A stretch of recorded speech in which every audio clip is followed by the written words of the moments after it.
mga hayop na sa puso ng kagubatan karaniwang matatagpuan, abay naririto na raw sa Kamaynilaan. Pero hindi sa zoo, kundi sa palengke.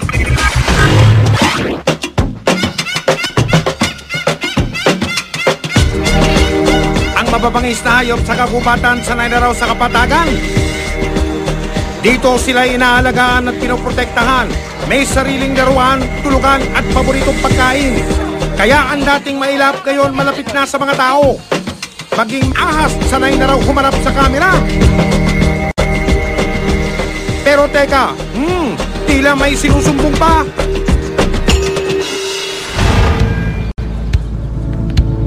Dahil may impormasyong kaming natanggap, dagban man kami sa palengke ng Arangke sa lungsod ng Manila. Ang mga hayop na iba't ibang klase dito mabibili. Pero may tinimbri na sa amin sikreto. Yung bayawak, tsaka yung sawa, tsaka yung mga ibon na Martinez, yun ang mga binibenta nilang patago doon. Bakit kaya ito tinatago? Kasi sabi nila, bawal daw yun na ibenta. Kasi pag nakita raw ng mga pulis, hinuhuli raw sila. Naku po, taguan pala ang laro. Sandali lang mga kuya, sasali ang investigador. Nakatago na pala kayo. Sige, kami muna ang taya. Sa labasan ng palengke, meron kaming namataan. Boom! May ahas na inaalok ng lantaran. Yung ahas naman, nasa 6,000. Yung pinakamalaki. Kasi nilaki na ng braso ng tao. Ipagpatuloy natin ang paghahanap sa loob ng palengke. Sa unang pwesto, aba positibo. Ulit ang bayawak na nakatago. Sa ikalawang tindahan, game ang tindero na makipagtawaran. Ang bayawak doon, nasa 2,005, yung pinakamalaki. Tapos yung pinakamaliit naman, nasa 1,006. Depende sa klase ng bayawak ang gusto mong mabili. Nang magkasundo sa presyo, boom! Ulit ang bayawak na kanina tinatago. Meron pa palang promo na dagdag serbisyo. Ang sabi nila, pag bumili ka dito sa amin, kami na magkakatay dito. Kung anong bibili mo, ayos katulad ng bayawak, sawa. Pero dahil pinagbabawal sa Republic Act 9147 o ang Wildlife Resources Conservation and Protection Act ang pagkatay sa mga hayop tulad ng bayawak, time first muna kami sa Taguan, sa Catayan. Sa halip, itiniretso namin sa Rescue Center ng Manila Zoo ang nabiling bayawak. Agad siyang sinuri. Ito ay ang water monitor lizard. Hindi siya endangered, siya ay threatened. Pero tinagbabawal na siya ay kainin at ulihin dahil kukunti na lang ang population niya sa ating bansa. Ito yung mga trauma caused by yung capture, kagaya nito, paghuli, tsaka ito pa. Yun ang pwede mga injuries na mangyari. Ito pa, severe na talaga. Putol. Kawawa naman. Ang ganitong uri ng hayop, delikado raw kanin. Madumi ang laman ng sikmura niya dahil nga kumakain ng bulok. At the same time, kumakain din ng buhay. Ngayon, kung maraming bakterya sa tiyan at ating kakainin, yung bakterya ay pwedeng lumipat sa atin. Matapos ang Taguan Este, pagmamanman, nagsumbong na kami sa kinaukulan. Illegal possession of wildlife or trading, violation niya ng Republic Act 9147 o yung tinatawag natin na Wildlife Act of the Philippines. Kung magbibenta sila sa market, meron silang Wildlife Special Use Permit o Wildlife Collectors Permit.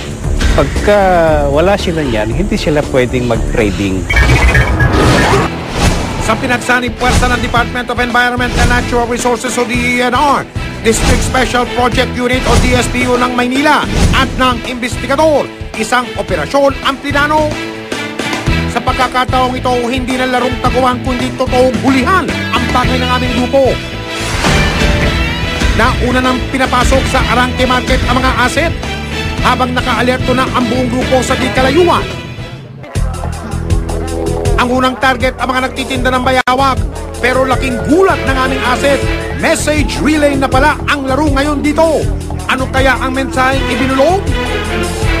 Sabi ng isang tindera, may nakapagsabi rin sa kanila na may operation daw ngayon yung mga tiga-DNR. Kaya sabi sa akin ng isa, dalian ko raw yung pagbigay ng pera, baka raw dumating yung mga tiga-DNR na nag-operation. Naku po, ang bayawak walang pakpak, pero ang balita sa Operasyon Jack meron. Ina-common yung issue yan eh. Kaya nga, kung nag-ooperate kami hanggang maaari, walang nakakaalam. Kaya pala ang mga nagtitinda maingat sa pagbebenta. Sunod na target ng aming grupo ang mga tindero ng ahas. Maya-maya pa ipinakita na ang kanilang alaga. Nakipagtawaran pa. At nang magkasundo, sabay balot. Sa kalapit na tindahan, ibong may na naman ang bida sa bentahan. Alerto ang mga tindero. Pero hindi pa rin sila nagpawat sa pagbenta. Dito na pumasok at nagpakilala ang mga nagtatagong operatiba.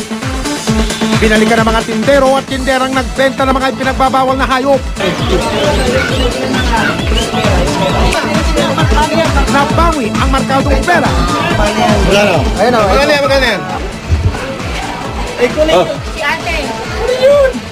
Kinumpiska ang mga hayop. Inisa-isa ang mga kulungan. Sinilip ang ilalim ng mga tindahan. May mabibilis talaga sa taguan pero huli pa rin ang karamihan. Sa tanggapan DSPU, inusisa ang mga nahuli. Saan galing may? Sa Palawan po nanggagaling. Sa Bicol yan. Alam mo bang bawal ka pagpunta Alam po. sa panggaling? Yung Viper po, kanina. Bakit? Hindi na. Kinuha ko lang sa babae. Kasi sa Tianggian maraming nabibili. Minsan sawa kung may order. Ano nga po ginagawa nila dun sa malalaki? Kinakatay. Saan po kinakatay, sir? Sa pwesto, kinakatay. Ang mga hayop na ibinebenta, alam nilang bawal itinda pero may dahilan daw sila kung bakit ito ginagawa. O ba sa binibenta nyo, wala po kayong kinikita, sir? Meron din po kasi konti lang pero yung yung may-ari talaga ng bayawak na yun ang kumita ng mismo. Minsan po kasi, sa pangangailangan. Siyempre, may pamilya ka. Gusto mo kumain, nakapag-aral kahit paano. Nangako naman ang ilan na hindi na muling makikipagtaguan sa kinaukulan. Ngayon po, na nahuli kayo, magbebenta pa po ba kayo? Hindi na siguro. Ayoko na maulit to. Pero ang pagsisisi, laging nasa huli. Dahil ang pagbebenta ng mayna, bayawak at ahas ay pinagbabawal ng batas.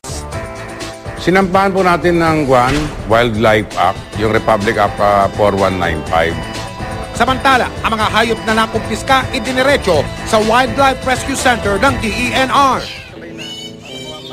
Isa-isang sinuri ang kalagayan ng mga hayop. Merong maayos pero meron ding malala. Dehydrated siya, tsaka distress na siya eh. So we have to, again, replenish natin yung kanyang fluids na nawala. Tsaka yung pagbitin siya ng mga multivitamins, anti-stress formulation para makarecover siya kagad. Dito sa DENR, pangsamantala silang poprotektahan at aalagaan bago tuluyang ibalik sa kagubatan. May nalalaman tungkol diyan sa bibenta ng mga wildlife species na walang permit, no? Ay ipagpaalam lang sa aming opisina, no? Sa hirap ng buhay, hindi masamang dumiskarte. Pero wag sana tayong maging mabagis, lalo na sa mga hayop na dapat ay inaalagaan at pinoprotektahan dahil ang batas ay pangil sa mga taong sumain.